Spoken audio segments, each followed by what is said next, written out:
Hello and welcome to another amazing segment of Sound Mind. My name is Bryant Collier, your host, and I am so grateful that you joined us here and the Hope TV family for this segment. Listen, I appreciate you coming back week after week as we dive into real conversations about the wellness of our heart and mind.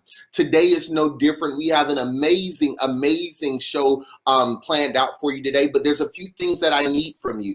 I need you to make sure you are sharing this with at least 5 people, okay? Your sister, your mama, your best friend, your text thread. Make sure you're sharing this, tag 5 people to it, and also make sure you subscribe on YouTube. We want to make sure you stay connected to everything we're doing, but specifically Sound Mind. I want to give a special thank you to our executive producer, Dr. E. Dewey Smith Jr. Thank you, sir, for your vision. We appreciate you for allowing us to have these types of conversations. Once again, thank you, my viewers, for coming in. We appreciate you also.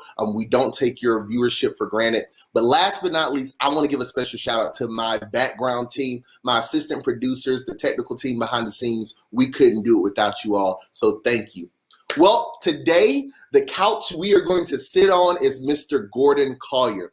Mr. Gordon Collier, though we share the last name, there's no relation there, but Mr. Collier was born and raised in the capital region of New York. He is the founder of Beyond Living. It's a practice that offers opportunities both on the micro and macro levels with individual and group counseling, organizational training, and consultations, as well as public speaking. He also currently works as a provider relations specialist with the Care Design of New York. He received his master's in social work from the University of Albany and has experience working with individuals living and coping with trauma and shame, navigating HIV, AIDS, mental health, and substance abuse. He serves on the board of directors of a hometown health and federally qualified health center, the ethics committee of a local hospital. He is an adjunct professor of social work at Siena College. He enjoys hanging out with his friends and family and engaging in intellectual conversation. Will you please welcome to Sound Mind our guest today, Mr. Gordon Collier. Oh, wow. Thank you so much. How are you today, sir? I'm doing well. We are It's been a long day, but it's a good day. Well, we are so happy to have you today with us. We know this is going to be an impactful conversation. Now, before we start, because this is your first time with us, would you share a little bit more about yourself for our audience? Sure. I mean, you pretty much said all of it, but just to give a little more information, I started my practice centered around the Black community, Black and Brown people, and I, working in the field, I noticed that there was challenges around having access to care, and that meant actually accessing providers and actually accessing mental health services, but also accessing language to it. A lot of times we don't know how to talk about it because we don't know how to identify it. And so really, I love having these conversations, and I'm so appreciative of you having me here because we get to have the conversation a little bit more and further the conversation where we can then have a language to talk about it, but then challenge some of those stigmas and stereotypes that have no service to us and they don't add value to us. And so I really appreciate you having me here. I'm so excited that you're here, and we are going to jump right in. So today, our segment is going to be talking about breaking the stigma of HIV, specifically within the Black and African American community. I took some time and did some homework right before I came in. I went and searched the CDC site to see what those numbers look like. In 2018, there were over 37,000 new diagnoses of HIV within the country. And within those 37,000, the CDC reports 16,000 plus of them were within the Black and African American community. So Gordon, I just want to open up our conversation right off the bat. Can you help me and help us understand more just from the surface about HIV and the stigma that it has within our Black and African American community? Sure. I think the stigma is debilitating. I think the stigma it has a particular challenge because we know it's lingering, but we don't talk about it. When I was growing up, they never said someone had HIV. They would always describe it with another term or another word that would um, really be insensitive and Mm-hmm. perpetuate the stigma. And so Mm-hmm. when we're talking about stigma, there's three types of stigma. There's on the community level, there's the community level of stigma, there's the personal level of stigma, and then there's the systemic level of stigma. And with HIV, when we think about it, the history of it was rooted in stigma and how we talked Mm-hmm. about it and how the diagnosis came. And then there was a lot of death around it. There was a lot of Mm-hmm. unknown factors, and there were a lot of things that were left to the imagination, if you will. And so people were left to their own devices. And the community, how does the media talk about it, right? How do we learn about, or how did we learn about HIV? And Mm-hmm. then that impacts on the personal level of stigma. If someone has it, what's that shame like? What's that trauma like? What's the Mm-hmm. conversation in talking or tell or disclosing about it? And then you have the systemic stigma, which is rooted in the systems, like healthcare and Black people. We don't have um there's some trust issues with healthcare systems, Yeah. and that's deeply rooted in oppression and all the other things that come along with being a Black person in America. And so that ultimately impacts how we view systemic stigma. Mm. That's powerful. Personal, community, and systemic stigmas. And I think what you say is so true. And one of the reasons why I really want to have this conversation is because before even looking at the CDC site, I have been made aware of how prevalent HIV is in our Black and African American community. Um, and what's sad about it is like you said, there's a lack of verbiage and vocabulary for it, which is probably because of a lack of education and really knowing what it's about. Gordon, I'm going to say this, and some people might get upset with me when I say this, but especially within the church community, we've been very silent about it. And so what we want to do, what I really want to do is kind of help us as a community as a whole, to kind of work through that conversation a little bit more. So what would you say to those that may be watching with HIV right now if they are battling mentally and emotionally with their diagnosis? Hmm. So, to give a little background before answering the question, I was a mental health specialist in a HIV clinic, and I would automatically get those who have a new diagnosis, and I would meet with Mm, them to connect to them and talk to them about some of the mental health factors that they are either experiencing now or will experience eventually as time goes on, as they're learning around acceptance and going through the process of just coping with it. And mhm, I always looked at it as similar to the grieving process, mm, and the different stages that you will walk through and get to acceptance. But the point behind that is you you may not be at acceptance throughout the entire time. You may go back to denial. You may go back mm, to depression or feeling, all the array of emotions that come with that. And so my thought process behind that and my approach when talking to someone who was newly diagnosed was allow yourself to feel these things. mm, Allow yourself to understand that there is shame and there is trauma that sometimes doesn't belong to you. mm, If you're going back into society, or if you're thinking about dating, if you're thinking about doing what we regularly do, there may be some hesitation around the diagnosis, but know that the diagnosis isn't the sum total of who you are. mm. It's a diagnosis. And it's It's similar good. to mental health and other substance use, whatever other diagnosis that you may have. You may be coping with diabetes. It's not the sum total of who you are. Yeah. We have a diagnosis, and then we navigate life throughout what we call recovery. And that means Mm, living with something, but it's not stopping me from living. that's good. That's good. So it's funny you say that it's like walking through the grief process, because for a large part of time, especially when I was younger, I heard that part of the stigma of a diagnosis of HIV was that that was your death sentence, like life was over, and it was out. Do you think we've outgrown that mentality, when I, people hear that? I think some. I think there are pockets who have a little more education around it and understand that this is not a death sentence.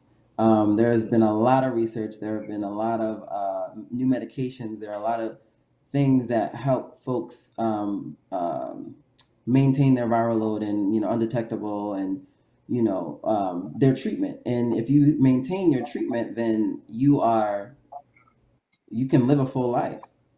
Um, Mm, I think there are some folks who don't do the due diligence in learning about it, mm, and they hold on that's to the stigma or hold on to the trauma or hold on to certain things that again debilitate you from living. It's not necessarily yeah. the diagnosis that's stopping you. It's the shame that's stopping you.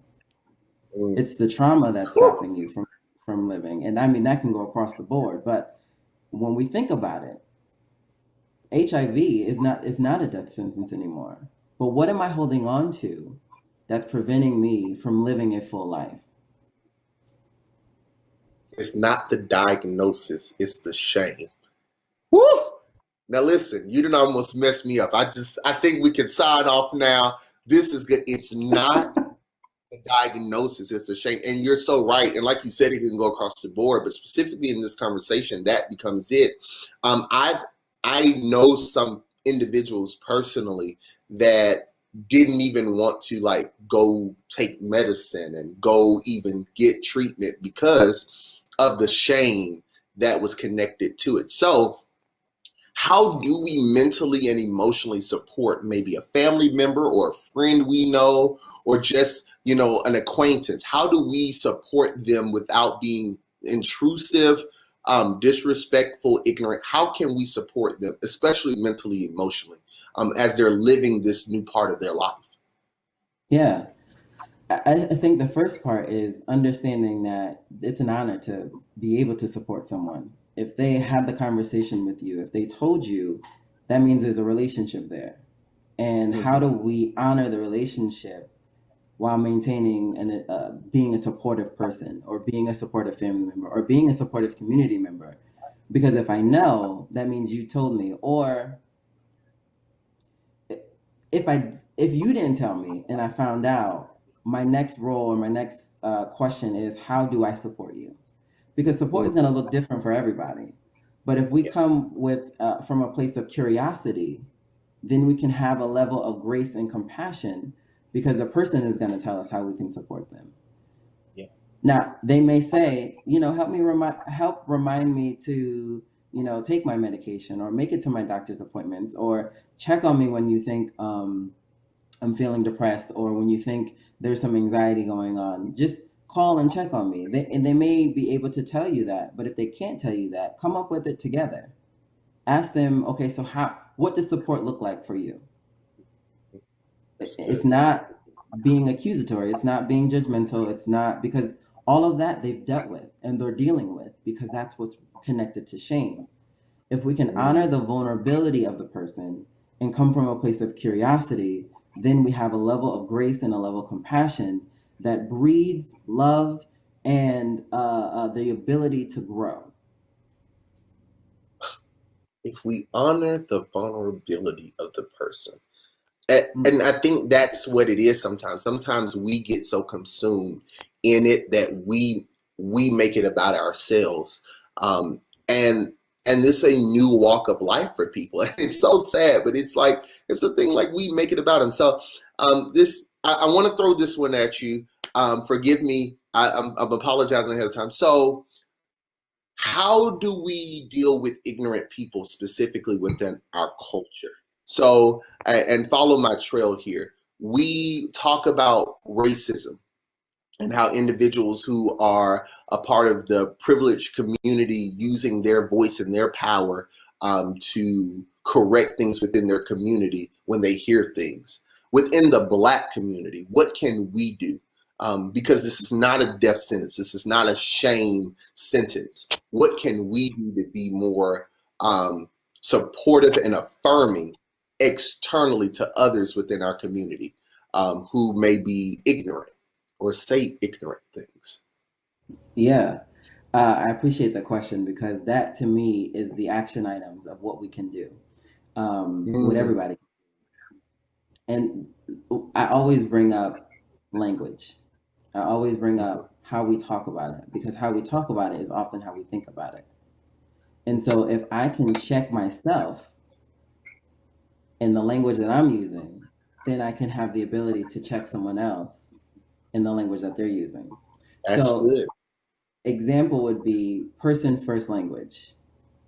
If I put the person first before the diagnosis, I'm honoring the humanity of the person. Mm, That challenges stigma mhm, because if we say this person, we can, if we say this person has or is coping with HIV and AIDS or AIDS, um, that puts the person before their diagnosis, eliminating the thought that this is the sum total of who they are, right? mm, So when I'm having these conversations and I'm challenging the some of the stereotypes, but also the fears people have, because that's essentially what it is. It's this fear. Um, then I can break down stigma and move forward and mm, become a person that's challenging some of this stuff. But again, how I talk about it is often how I think about it. And I have to think mm, about how I'm talking about it.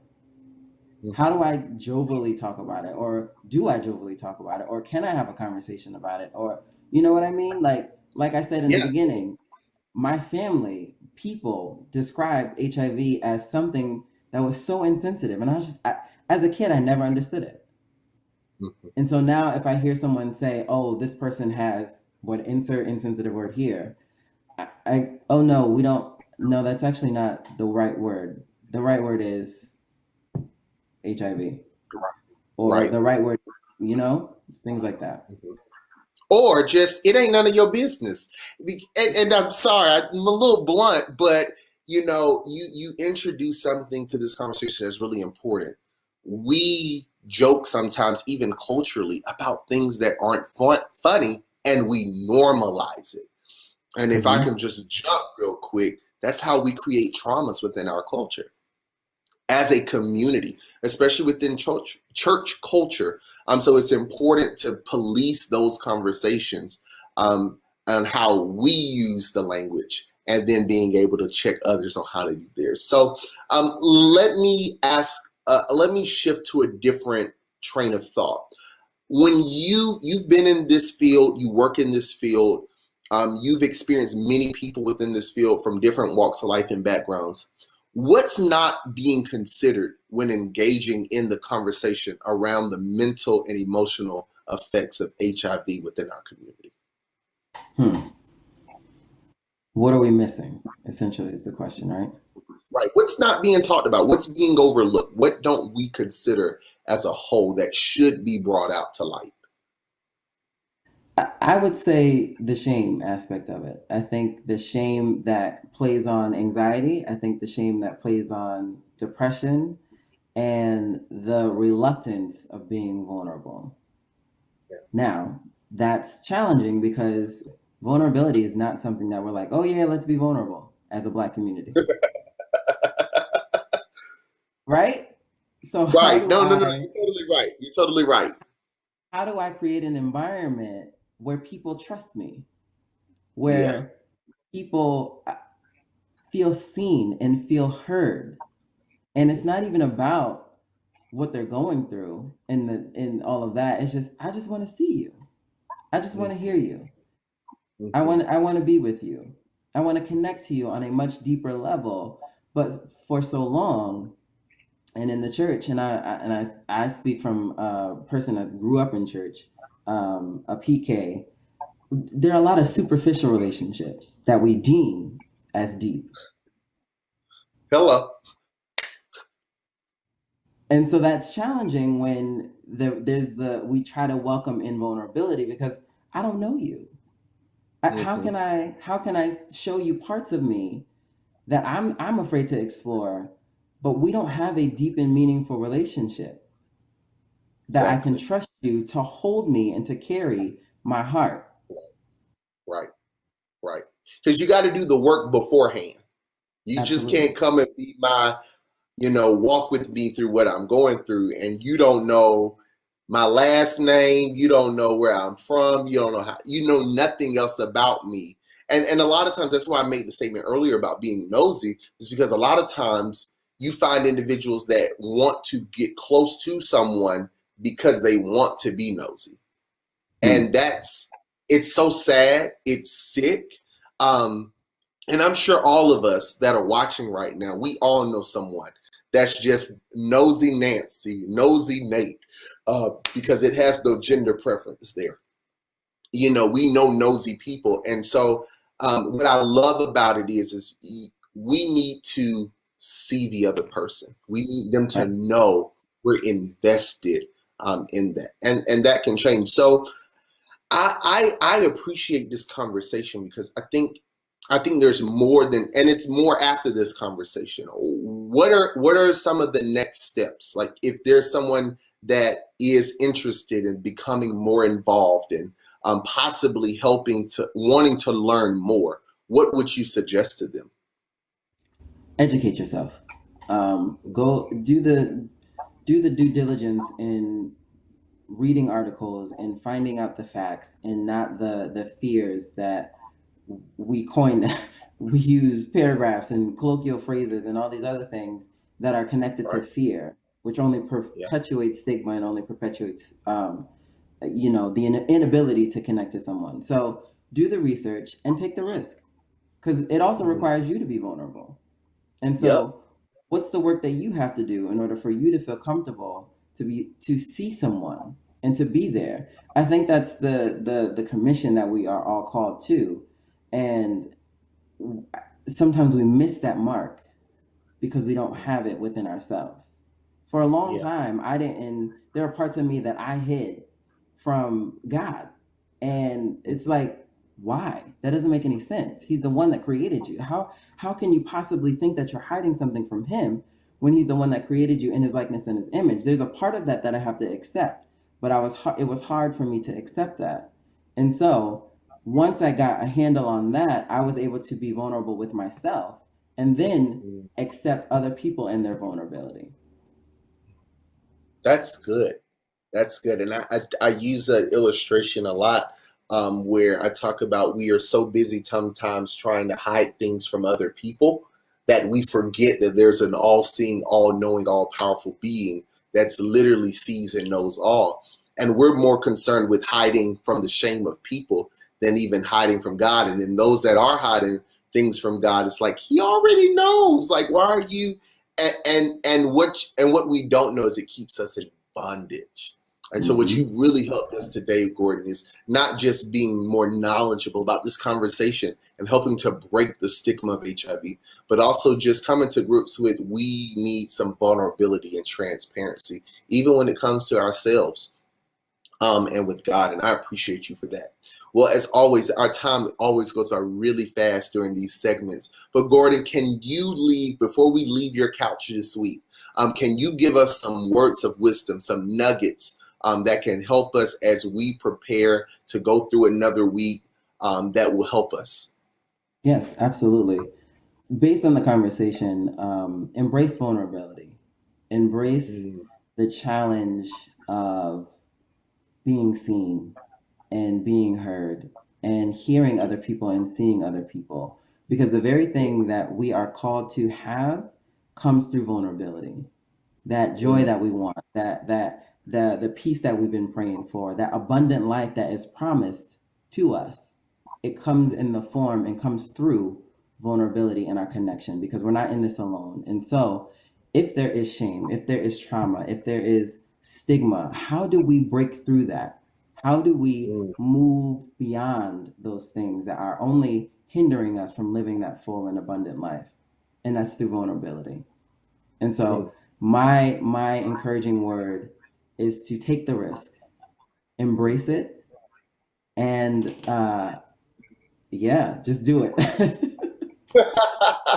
Thank you so much, Gordon. You have been, it's been phenomenal. Like, this has been really a really great conversation, and I appreciate you. Listen, if you really enjoyed this, make sure you share this with some people who you know need to hear this message. And most importantly, embrace vulnerability. It's important to you, it's important to your world, it's important to your community and what you do. You are not in this alone. I don't know why I feel led to say this, but if you haven't heard it this week, I love you. And there's nothing you can do about it. You are important in this world, and you being mentally and emotionally well is important to not just me, but to your community around you. So thank you for being a part of Sound Mind. We're so appreciative that you decided to watch today. Thank you again to Mr. Gordon Collier for joining us. We're going to be bringing him back for another conversation. But until next time, take care and protect your sound mind and your heart. Take care.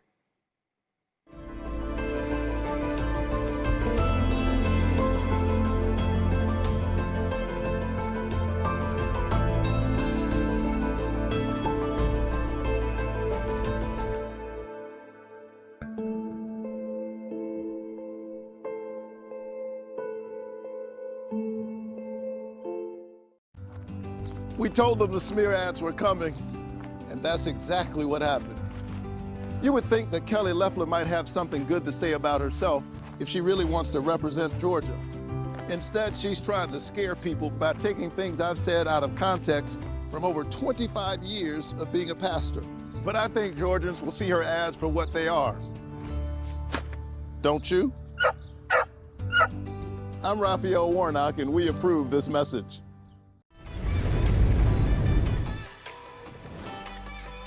Pastoring is my calling, KD. Singing and entertaining is my gift. It's two different things. We're not just one-dimensional. If I did one thing at a time, I would be broke. Wow. And I refuse to be broke. Wow. A lot of times in the church, and we like to judge people on their appearance, Sure or we do. or something we know about them from back in the day or something. And you don't know what I've been through to get to this point in my life and get this praise. Just to be where I'm at right now.